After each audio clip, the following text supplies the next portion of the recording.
नमस्कार दोस्तों, जय श्री राम, वंदे मातरम। आज आज़ादी का जो है 77वां जो स्वतंत्रता दिवस है 15 अगस्त आज हम मना रहे हैं, सारा देश मना रहा है। और इस स्वतंत्रता दिवस पर आज की हम राम कथा के उपलक्ष्य में आज हमने भी स्वतंत्रता दिवस पर भारत के इस अमृतकाल के इस सुंदर स्वतंत्रता दिवस को मनाया है। आप भी खुशियों सहित इस प्रकार से इस स्वतंत्रता दिवस मनाते रहें।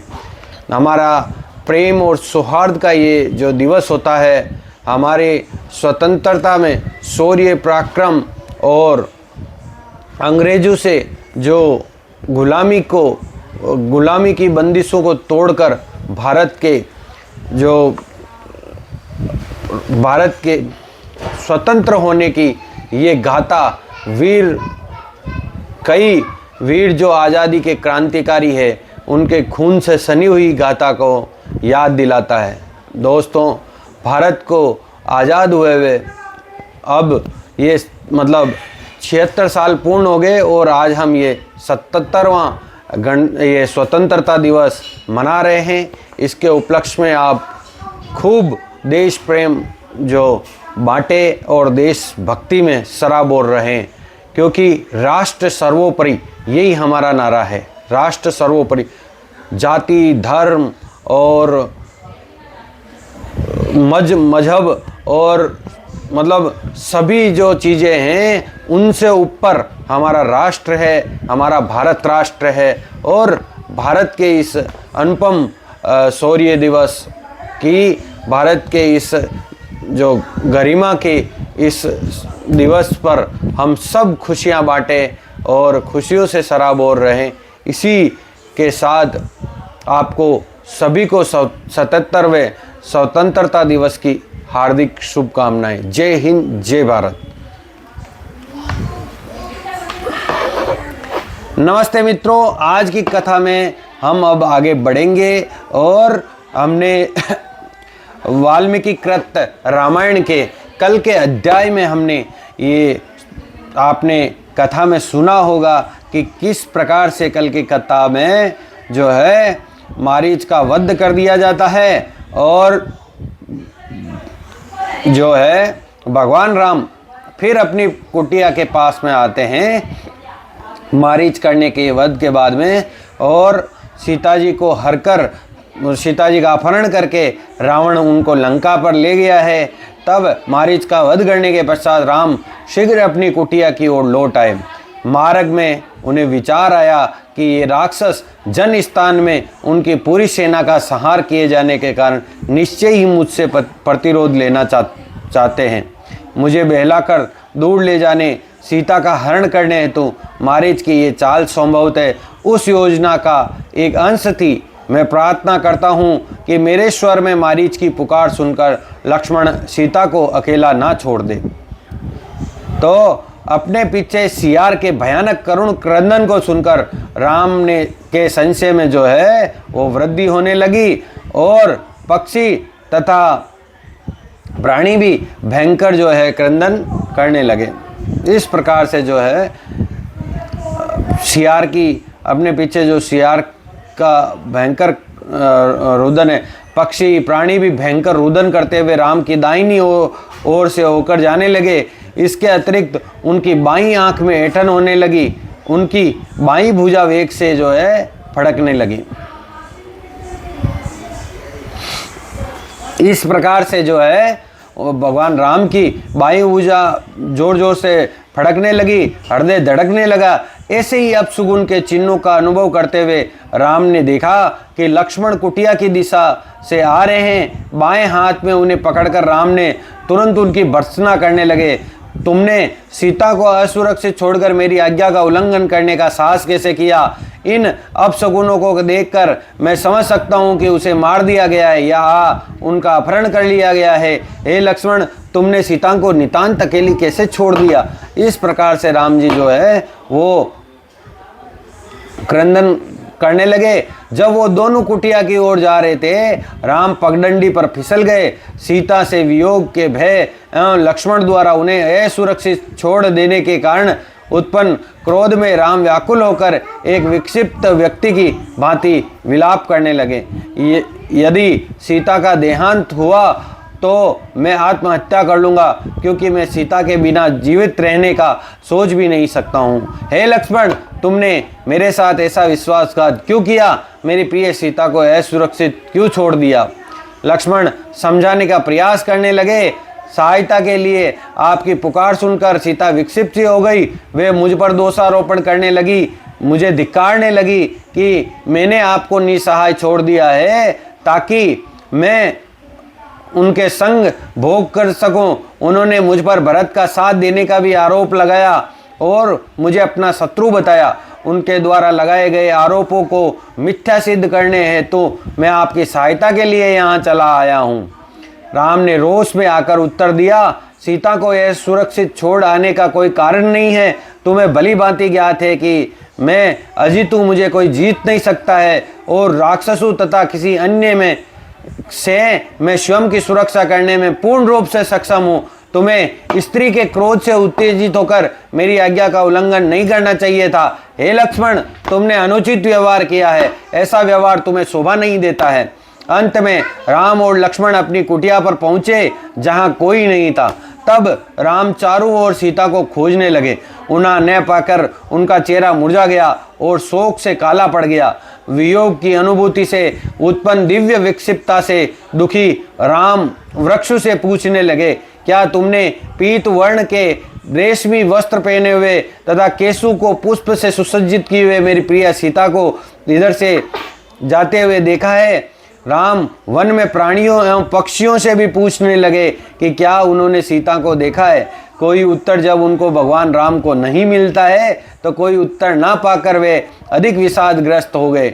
तब ये कल्पना करके कि सीता माँ अकस्मात प्रकट हो गई है, राम पुकारने लगे, मेरी प्रियता माँ, तुम मुझसे दूर जाकर स्वयं को क्यों छुपा रही हो? तुम मुझसे कुछ बोलती क्यों नहीं?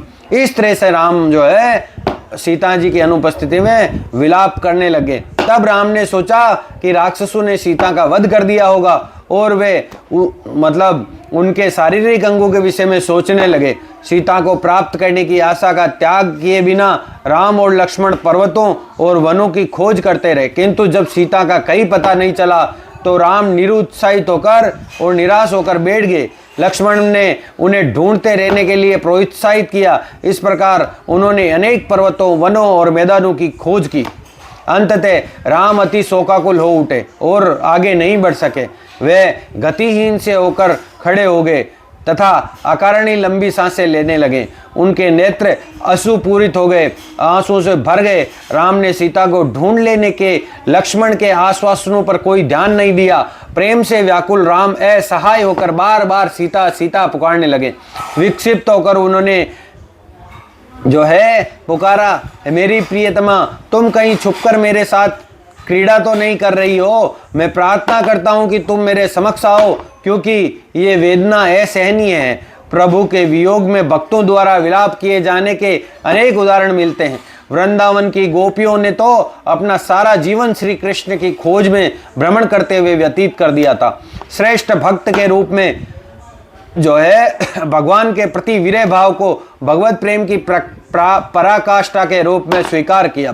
तथापि कोई पूछ सकता है कि भगवान होने के नाते राम अपनी प्रियतमा के वियोग में एक साधारण मनुष्य की भांति क्यों विलाप कर रहे थे?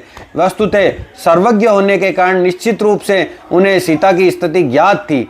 भगवान अपनी लीला अनेक कारणों से प्रस्तुत करते हैं। सर्वप्रथम तो वे हमें ये सिखाना चाहते हैं कि वे स्वयं कभी भी व्यक्तित्व शून्य नहीं है, अपितु सदैव ही सर्वोत्तम सर्वश्रेष्ठ व्यक्ति यानी सर्व यानी पुरुषोत्तम, पुरुषों में उत्तम सर्वश्रेष्ठ व्यक्ति है।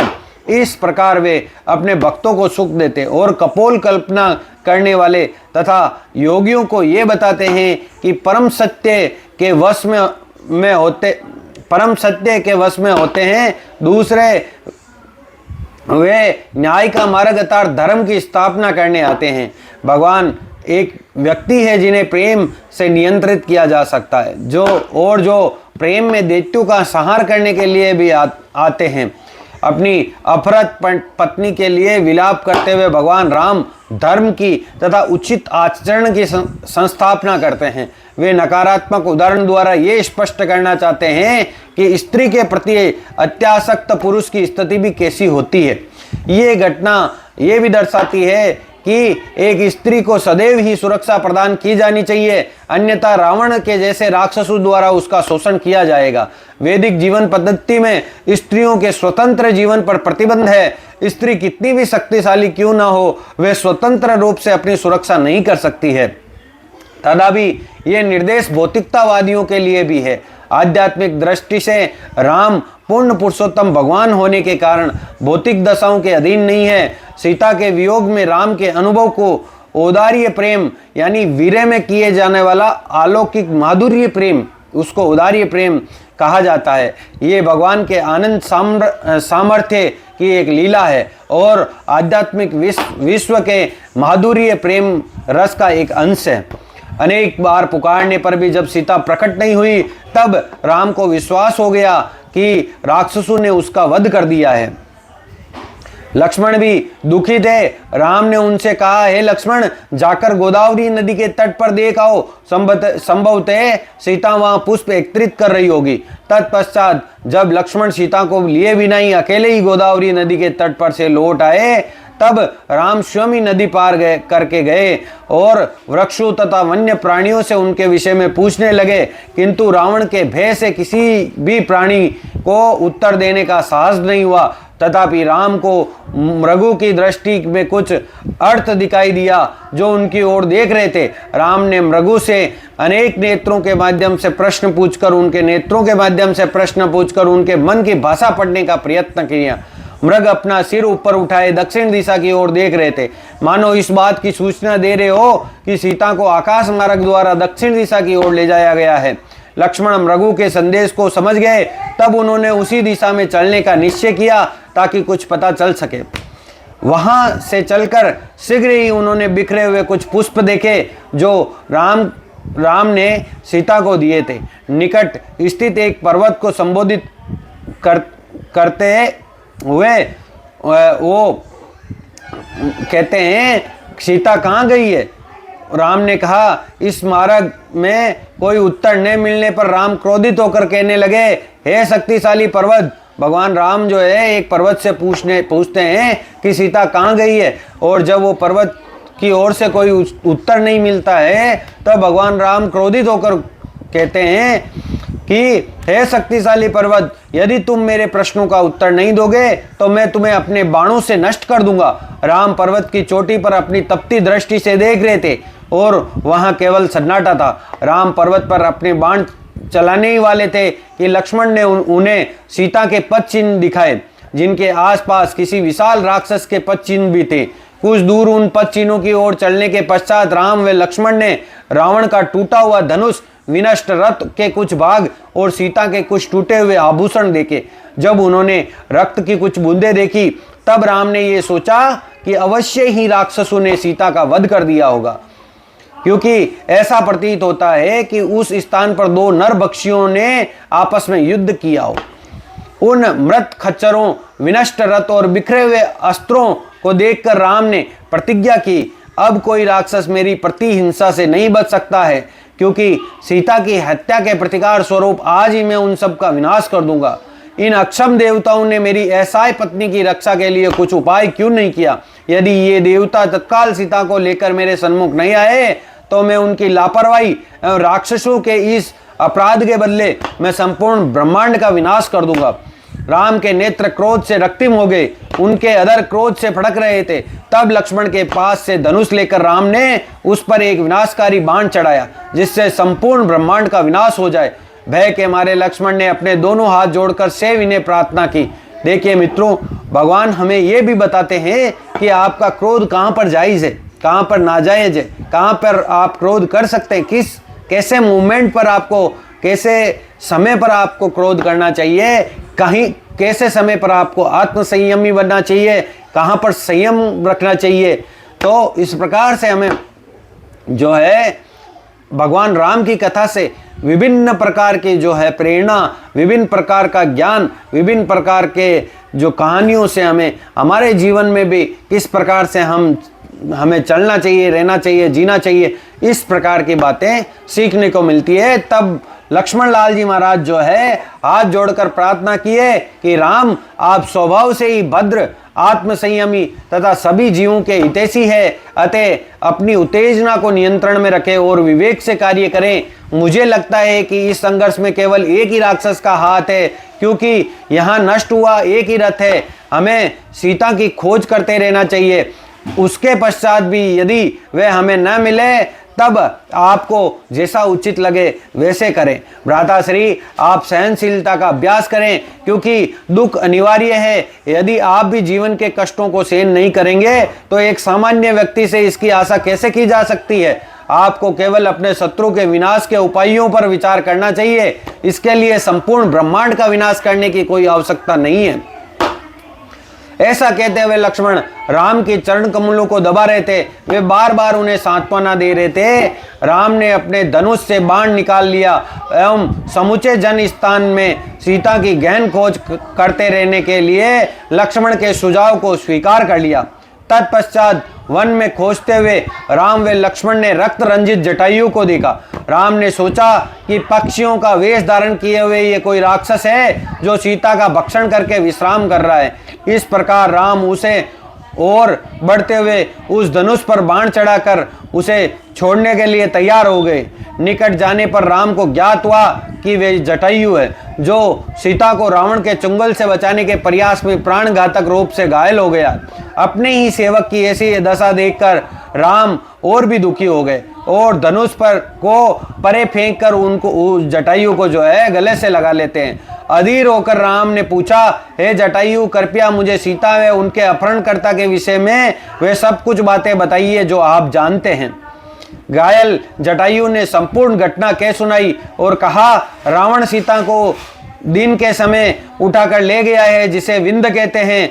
विंद समय में वो रावण उससे उठा के ले गया है। यदि कोई व्यक्ति ऐसे मुहूर्त में अपनी वस्तु खोता है तब निश्चित रूप से वे उसे पुनः प्राप्त कर लेता है। प्रिय राम, सीता के लिए अधिक शोक न करो, क्योंकि युद्ध में राक्षसों के राजा को मारने के पश्चात हम निश्चित रूप से सीता को ले आएंगे। तब वे रावण की उच्च वंश परंपरा के विषय में बताने लगा और राम राम कहते कहते अंतिम सांस ली अपनी।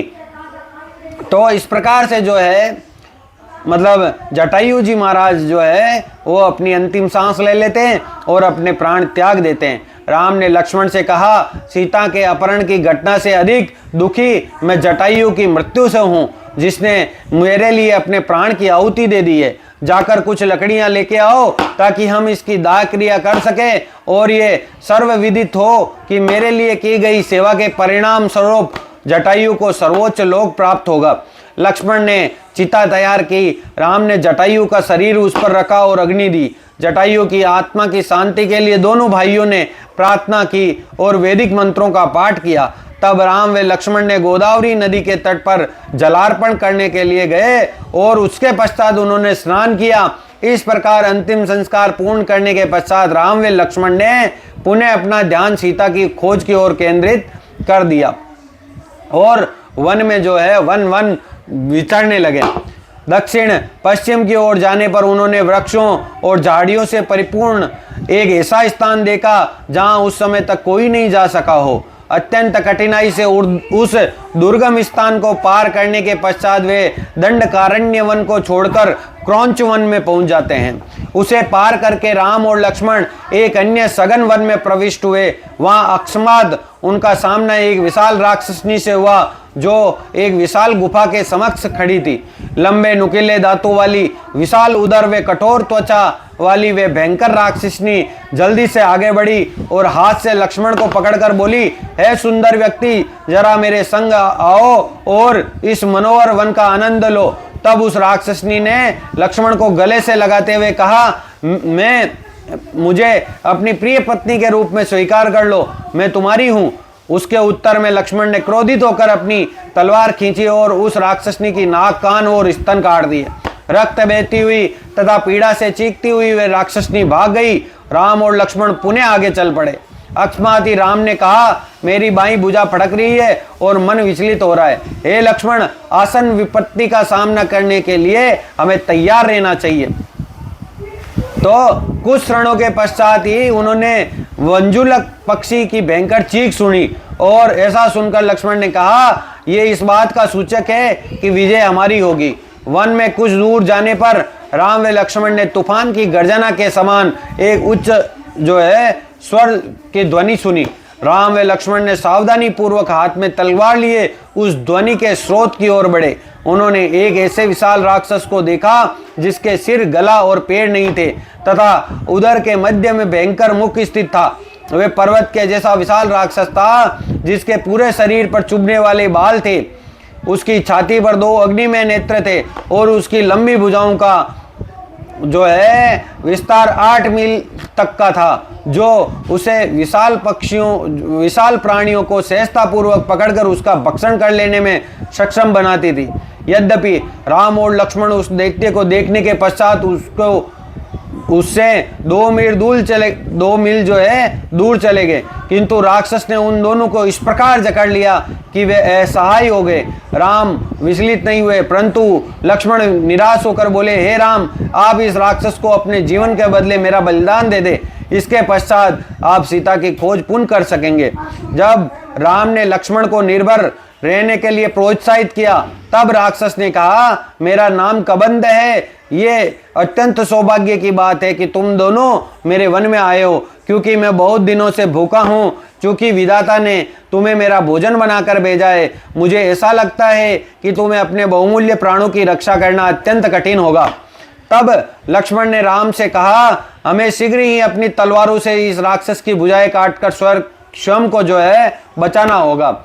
यह सुनते ही कबंध उद्विग्न हो उठा और तुरंत ही राम और लक्ष्मण को निगल जाने के लिए उसने अपना भयंकर मुख खोला, किंतु उसके ऐसा करने से पहले ही राम ने उसकी दाईं तथा लक्ष्मण ने उसकी बाईं भुजा काट दी। इस प्रकार वे भूमि पर गिरकर अपने रक्त से सन गया और संतप्त स्वर में वो कबंध ने पूछा, आप कौन है?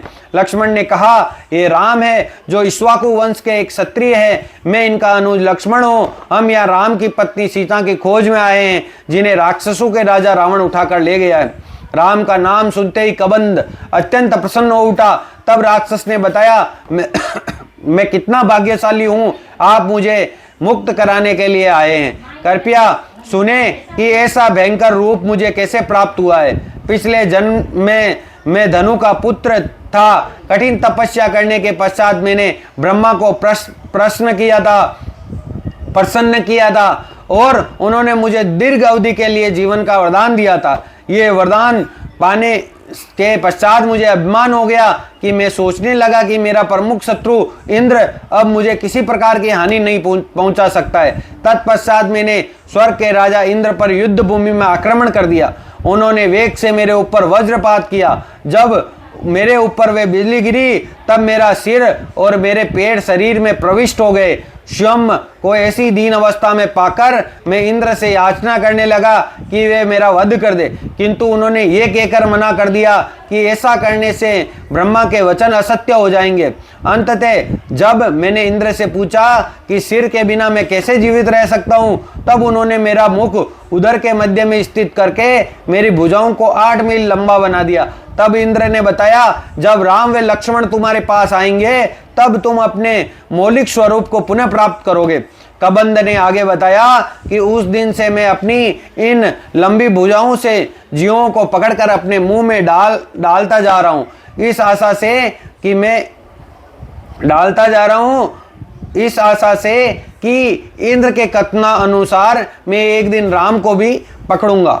उसके पश्चात एक दिन मैंने एक ऋषि को कष्ट दिया, जिसके कारण उन्होंने मुझे अनंत काल के लिए इसी विभत्स रूप में बने रहने का श्राप दिया। मैंने उस ऋषि से बहुत प्रार्थना की कि वे मेरी इस दशा के अंत का कोई उपाय बताए। तब उन्होंने मुझे बताया कि जब राम मेरा दाह संस्कार करेंगे तभी मुझे ऐसे रूप से मुक्ति मिलेगी और मैं अपने वास्तविक स्वरूप में आ सकूंगा। अभी आपके द्वारा मुक्त किया जा चुका हूँ। और अपनी मृत्यु के पश्चात में आपको मित्रता करने योग्य एक व्यक्ति के विषय में सूचना दूंगा, जिससे आपको अपने इच्छित लक्ष्य की प्राप्ति में सहायता मिलेगी।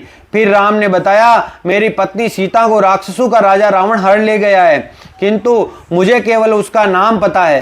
वह कैसा है और कहाँ रहता है, इसके विषय में मुझे कुछ भी ज्ञात नहीं है। मैं तुम्हें विशाल गड्ढे में फेंक कर तुम्हारी इस देह की दाह क्रिया कर दूंगा, ताकि तुम अपने लक्ष्य की प्राप्ति कर सको। बदले में तुम मुझे रावण के विषय में कुछ सूचना देना। कबंध ने कहा, क्षमा कीजिए, मैं रावण के विषय में कुछ नहीं जानता हूँ, किंतु दाह क्रिया के पश्चात में आपको एक ऐसे व्यक्ति के विषय में बताऊंगा जिसने तीनों लोकों का भ्रमण किया है। वह राक्षसों के राजा का पता लगाने में आपकी सहायता करेगा। तत्पश्चात राम व लक्ष्मण ने कबंध को पर्वत की गुफा में ले जाकर उसके शरीर को लक्ष्मण द्वारा तैयार की गई चिता पर रख दिया। स्थूल शरीर होने के कारण जब उसका शरीर जलने लगा, तब वह जलते हुए घी के पिंडक के समान प्रतीत होता था।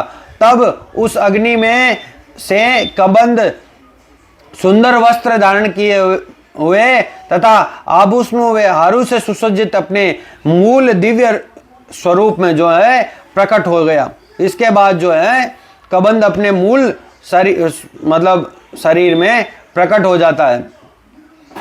हंसों द्वारा खींचे जाने वाले अपने रथ दिव्य रथ पर बैठकर कबंध ने कहा, हे राम, राजनीतिक संकट को दूर करने के 6 उपाय हैं। शांति के द्वारा, अगर राजनीतिक संकट आता हो तो उसको दूर करने के जो है ये 6 उपाय है। शांति के द्वारा, युद्ध के द्वारा, हिंसा के द्वारा और श्रेष्ठ हथियारों तथा किला निर्माण, दुर्ग यानी किला के निर्माण के द्वारा, मतभेद उत्पन्न करके तथा फूट डालकर, मतलब मतभेद यानी फूट डालकर, और अन्यों की सहायता के द्वारा। अभी आप अपनी पत्नी के वियोग से दुखी है, अतः ऐसी दशा में एक व्यक्ति की सहायता से आप अपनी पत्नी को ढूंढ पाने में समर्थ हो सकेंगे। वह व्यक्ति वानर राज सुग्रीव है, जिसे उसके अग्रज वाली ने, जो इंद्र का पुत्र है, राज्य से निष्कासित कर दिया। हे राम, आपको सुग्रीव से, जो सूर्य द्वारा ऋषक राज की पत्नी से उत्पन्न किया गया है, मित्रता करनी चाहिए, क्योंकि उसे भी किसी उपकारी व्यक्ति की आवश्यकता है। वे 4 अन्य वानरों के साथ पंपा सरोवर के निकट ऋषिमुख पर्वत पर निवास करता है। सर्वप्रथम आप पंपा सरोवर जाइए, वहां सुंदर पक्षियों का निवास है। वहां के पक्षियों को मनुष्यों से कोई भय नहीं लगता है, क्योंकि वे उन्हें कष्ट नहीं पहुंचाते हैं। पक्षियों तथा पंपा सरोवर की मछलियों को भोजन खिलाकर आप वहां रहने वाली सबरी नाम की एक तपस्विनी महिला से भेंट करें। वह समूचा क्षेत्र सदाबहार पुष्पों से परिपूर्ण है, जो मतंग ऋषि के शिष्यों के शरीर के श्वेत से उत्पन्न हुआ है, क्योंकि वे वन से फल फूल और मूल लाते हैं। बहुत समय पहले महान ऋषि मतंग ने उसी पंपा सरोवर के निकट अपना शरीर त्याग दिया था। इसके पश्चात वे योगिनी स्त्री सबरी उनके शिष्यों का ध्यान रखने लगी। यद्यपि ये ऋषि भी बहुत पहले ही उच्चतर लोगों को प्राप्त कर चुके हैं, किंतु सबरी ब्रह्मलोक सिधारने से पूर्व आज भी आपके दर्शन की प्रतीक्षा में वहां पर ही निवास कर रही है। तो इस प्रकार से जो है वो अब भगवान राम को आगे का रास्ता बताता है कि उनको सबरी और वानर राज सुग्रीव से मिलना है। पंपा सरोवर के निकट ऋषिमुख पर्वत है, जहाँ सुग्रीव एक विशाल गुफा में निवास करता है और उसे सदैव ही बाली के आक्रमण का भय लगा रहता है। सुग्रीव विश्वास पात्र, निपुण, उदार, बुद्धिमान, पराक्रमी और शक्तिशाली है। उसके साथ मैत्री करना उचित होगा, क्योंकि उसे राक्षसों के विषय में सब कुछ ज्ञात है। उसके अनुयायी सारी पृथ्वी पर घूमकर सीता की खोज कर सकते हैं। ऐसा कहकर कबंध ने राम से अनुमति ली और स्वर्गलोक को चला गया। तब कबंध के निर्देशों का पालन करते हुए राम व लक्ष्मण चले और दूसरे दिन उन्होंने पंपा सरोवर के निकट पहुंचकर मतंग ऋषि का आश्रम देखा। जब राम व लक्ष्मण कुटिया में पहुंचे, तब सबरी ने हाथ जोड़कर उनका अभिवादन किया। तब सबरी ने राम व लक्ष्मण के चरण कमलों को स्पर्श करके जल से धोया और नाना प्रकार के खान पान की वस्तुएं प्रस्तुत की। जब राम ने सबरी से उसके आध्यात्मिक अभ्यासों के विषय में पूछा, तब उस सिद्धात्मा ने बताया, आपके दर्शन मात्र से मैंने अपनी सारी तपस्या का फल पा लिया है। आपके चित्रकूट आने से पूर्व ही वह ऋषि ऋषि जिनकी मैं सेवा करती थी दिव्य ऋतु के स्वर्गलोक में चले गए, किंतु जाने से पहले वे मुझे आश्वस्त करके गए हैं कि आप अवश्य ही आएंगे और आपकी सेवा करके मैं भी स्वर्गलोक को प्राप्त करूंगी। राम के आग्रह करने पर सबरी उन्हें वे लक्ष्मण को पंपा सरोवर के आसपास के क्षेत्रों को का भ्रमण कराने ले जाती है। उसके पश्चात सबरी ने राम से अपने मर्त्य सुंदर शरीर की से मुक्ति पाने की अनुमति मांगी ताकि वे उन ऋषियों के पास चली जाए जिनकी उसने बहुत लगन से सेवा की थी। सबरी से अत्यंत प्रसन्न होकर राम ने उसकी इच्छा पूर्ण करने की स्वीकृति दे दी। इस प्रकार वे तपस्विनी वृक्ष की छाल, काली मृग त्वचा तथा जटा धारण किए हुए योगाग्नि में कूद पड़ी। अगले ही क्षण सबरी दिव्य रत्नों एवं मालाओं से सुसज्जित बिजली की चमक की भांति स्वर्ग में चली गई। इस प्रकार से सबरी का आध्यात्मिक शौर्य देखने के पश्चात राम व लक्ष्मण पंपा सरोवर में स्नान करने गए, जो 7 सागरों के जल का सम्मिलित मिश्रण था। तत्पश्चात सीता जी को खोज पाने की आशा से उत्साहित होकर राम लक्ष्मण सहित सुग्रीव का पता लगाने के लिए आगे चल पड़े। और यहाँ पर ही वाल्मीकि कृत रामायण का 33 सोपान अरण्य कांड संपूर्ण हम करते हैं। आज की इस कथा को हम यहाँ पे संपूर्ण करेंगे। आज जो है 77वां स्वतंत्रता दिवस का महोत्सव आप धूमधाम से मनाएं। और आज के इस दिवस पर हमने सुबह ही जल्दी ही उठकर स्वतंत्रता दिवस बनाया है और आप भी इस स्वतंत्रता दिवस को खूब धूमधाम से मनाएं। आपको एक बार फिर से 77वें स्वतंत्रता दिवस की हार्दिक शुभकामनाएं। आप भगवान राम की पावन और अनुपम कथा का श्रवण इस प्रकार ही श्रवण करते रहें और इस प्रकार ही आप अपने भौतिक दुखों, संघर्षों, रोग दोष, कष्टों से मुक्ति पाते रहें। इसी आशा के साथ हम एक बार फिर से जय हिंद, जय भारत,